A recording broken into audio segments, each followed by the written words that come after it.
Donc j'ai dû compter tous les livres de toutes les étagères. Voilà, et encore vous voyez pas le haut des étagères. Tous les livres. Et tant qu'on y est, vous avez vu ma super dégaine de tournage? Salut mes petits chats, j'espère que vous allez bien. Je vous retrouve aujourd'hui pour une nouvelle vidéo et il s'agit d'un tag que j'ai intitulé Mes étagères.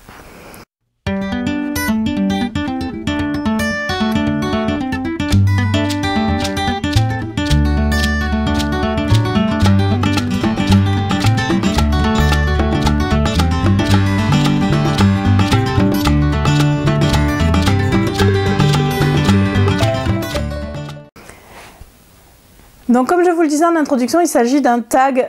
Vous avez pu voir que les 2 dernières semaines, j'ai pas tourné de vidéo. Je suis en train de voir un petit peu comment je vais m'organiser pour 2021 parce que le rythme de 1 vidéo par semaine, mine de rien, ça fait beaucoup. Il faut trouver des idées. Mais c'est le sujet de la vidéo que vous aurez la semaine prochaine, donc je vais pas trop parler de ça maintenant. J'ai décidé de vous faire un tag parce que c'est quand même le plus simple et puis ça me permet de me remettre doucement dans le bain. Il s'agit d'un tag que j'ai trouvé sur la chaîne de Books and Lala, je vous mettrai le lien en barre d'infos. En anglais il s'appelle The Bookshelf Book Tag, donc je vais traduire les questions au fur et à mesure où je vais faire le tag, donc je m'excuse par avance si je bafouille. Moi j'ai décidé de le traduire par mes étagères. Parce que mes bibliothèques, ça passait pas sur le truc, et puis en plus ça fait un lien avec le titre du blog. Donc on y va tout de suite pour ce tag qui est composé de 12 questions. Question numéro 1, combien de bibliothèques as-tu? Donc dans cette pièce qui est donc ma bibliothèque, où il y a tous mes livres, je vais pas dire le contraire, il y a 10 bibliothèques, sachant que il y a 1, 2, 3, 4, 5 grandes comme ça là, comme celle que vous pouvez voir ici. J'ai 2 petites, une d'angle ici et une là-bas avec mes mangas. Et là, les 3 bibliothèques que vous ne voyez pas, c'est des bibliothèques basses là, qui s'arrêtent à cette hauteur-là. Donc il y en a 2 larges et une petite. Question numéro 2, combien de livres as-tu sur tes étagères ou combien de livres penses-tu avoir? Alors, j'ai fait le calcul, parce que je me suis dit que ce serait rigolo. Alors, j'ai au total 1172 livres dans ma bibliothèque en comptant ma palle. Tout ce qui est roman hors MM, donc ça va être tout ce qui est romance MF, les livres que je lisais quand j'étais gamine, enfin vraiment tout, on arrive à 605 romans, plus un dans ma palle. Et tout ce qui est MM, on est à 491 romans, dans 75, plus 75 dans ma palle, donc ça fait 566 au total. Donc ça fait 1172 romans, plus 113 mangas. Troisième question, comment est-ce que tu organises tes romans? Alors, maintenant on va parler que du MM parce que comme c'est une chaîne qui est quand même principalement MM, j'ai pas forcément envie de vous parler de mes autres romans. Les autres bibliothèques sont organisées comme j'ai pu, c'est-à-dire c'est plus ou moins par thème, même si voilà, j'ai casé les romans comme j'ai pu. Donc pour le MM, c'est organisé par taille d'étagère, parce que comme j'ai rajouté une étagère, il a fallu que je cale des poches, comme vous pouvez le voir, ou des mangas sur l'étagère. Donc du coup, en haut, ça va être tout ce qui est poche et manga sur la 2e étagère. Mais en gros, c'est organisé par romans français. Alors ici, ce sont les romans poche en français. Ici, il y a des MXM. Là, il y a de l'auto-édition. C'est un peu organisé en bazar, en fait, je me rends compte. Là, on a de l'auto-édition français-anglais. Ici, il y a les Dream Spinner. Et là, ça va être les maisons d'édition françaises et anglaises. C'est le bazar. Ici, ça va être organisé par, du coup, toujours du MXM. En gros, c'est organisé soit par maison d'édition, soit par auteur, parce qu'il y a pas mal d'auteurs où j'ai voulu faire des étagères. C'est pas du tout organisé. Ce que je suis en train de me rendre compte, c'est que c'est pas du tout organisé. Moi, je sais où sont mes romans, mais c'est tout. Là, c'est l'étagère Sloane Kennedy. Juste là, c'est l'étagère avec les F. Vestier, parce que j'en ai de plus en plus. Et je crois que c'est tout en auteurs qui ont leurs propres étagères. Lucie Lennox, ici aussi. Et après, c'est organisé... j'ai rangé les young adultes ensemble, les MXM ensemble... Et après c'est par ordre alphabétique, mais c'est beaucoup d'auto-édition, donc là c'est principalement de l'auto-édition, mais je me rends compte qu'il y en a aussi... Non, c'est pas ça, c'est ça. Il y en a ici de l'auto-édition, mais pas grand chose. Toute cette étagère là c'est de l'auto-édition, et en fait après ça reprend là-bas. C'est pas très logique, il faudrait que je décale celle-là et que je la mette en dessous, mais je crois qu'au niveau de la taille des bouquins, j'avais pas trop le choix, donc j'étais un peu limitée par la taille des livres à cause du fait que j'ai rajouté une étagère. Donc c'est le bordel. Quatrième question, quel est le plus vieux roman sur tes étagères? Donc j'ai cherché le premier roman MM papier que j'ai acheté, et j'étais assez surprise, c'est celui-ci, seulement pour lui, de Heidi Cullinan et Marie Sexton chez Milady. C'est le premier MM que j'ai acheté. Voilà. Je pensais que c'était Illumination, mais en fait Illumination je l'ai lu en numérique. Donc celui-là il date de... Eh ben, je l'ai acheté en octobre 2015 et je viens de me rendre compte qu'il est dédicacé par Marie Sexton parce que je l'avais vu à l'Icon en 2017. Donc voilà, c'est le premier roman MM, le plus vieux roman MM que j'ai lu, enfin que j'ai acheté, le premier qui est arrivé sur mes étagères, donc en octobre 2015. J'aurais pas cru que c'était celui-là.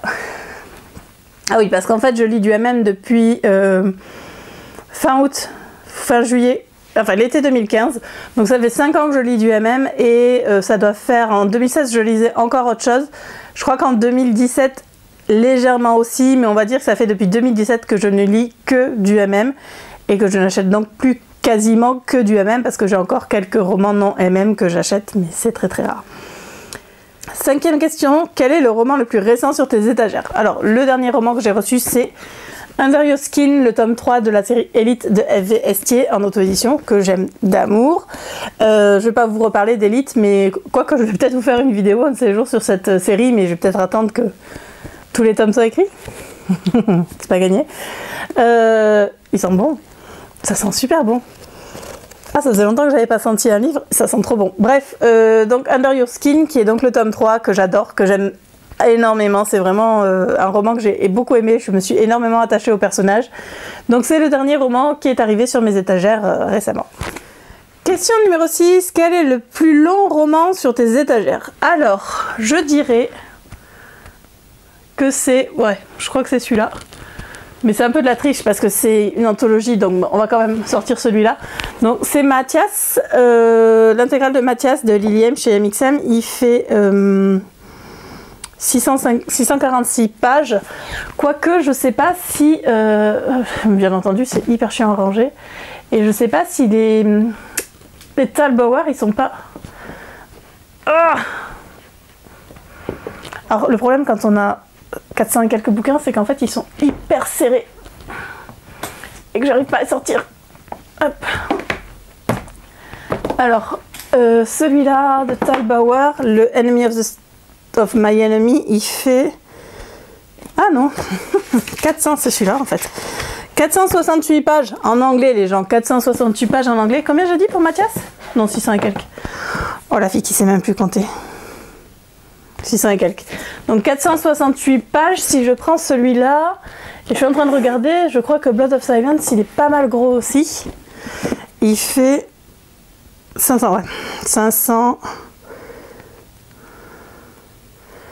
Hop, 525 pages.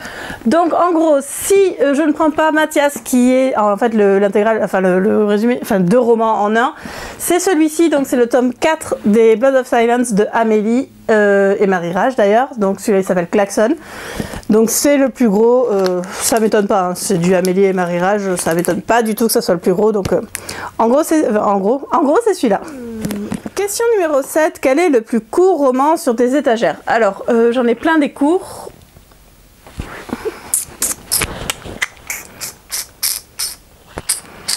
Je crois qu'ils sont tous, mais genre rangés dans des tout petits trucs, mais ça doit être celui-là. On va prendre celui-là, même si je suis pas sûre que ce soit le plus court, mais il est pas mal court quand même, 75 pages. Donc ça, c'est Christmas Bike. Donc Amélie, en fait, tu as écrit, Amélie et Marie, vous avez écrit le plus gros et le plus petit livre de mes bibliothèques. Donc c'est Christmas Bike, c'était d'après l'univers des Blood of Silence, donc toujours d'Amélie et Marie Rage. Il fait 75 pages et je suis à peu près sûre que c'est le plus petit roman que j'ai dans mes étagères. Question numéro 8. Quel est le genre prédominant sur tes étagères? La romance? Alors, la romance, bien entendu, parce que même hors MM, c'est quand même la romance. Le MM, pour moi, n'est pas un genre, donc on va dire la romance, c'est vraiment le genre prédominant sur mes étagères. C'est quasiment tout ce que je lis d'ailleurs, même hors MM. quand j'en lisais, quand je lisais autre chose que du MM, c'était principalement de la romance, donc la romance. Question numéro 9, est-ce que tu as déjà fait un bookshelf tour? Alors oui, j'en ai fait un, je vous mettrai le lien en barre d'infos, ça serait peut-être temps que j'en fasse un deuxième. Faut que je range parce que c'est le bazar dans ma bibliothèque, mais je vous en ferai un autre, je crois que c'est un troisième même, ben, sûrement après les fêtes, tiens, ou en début d'année pour commencer la nouvelle année, je vous ferai peut-être un bookshelf tour. Question numéro 10, va sur un générateur de nombres aléatoires et parle-nous du livre qui correspond à ce chiffre. Alors, il y a un lien, donc c'est sur random quoi? Hop. Nombre, alors on va faire hop, générateur de nombres aléatoires, hop. Et on va générer, donc max on a dit 500, combien j'ai dit de MM? 491.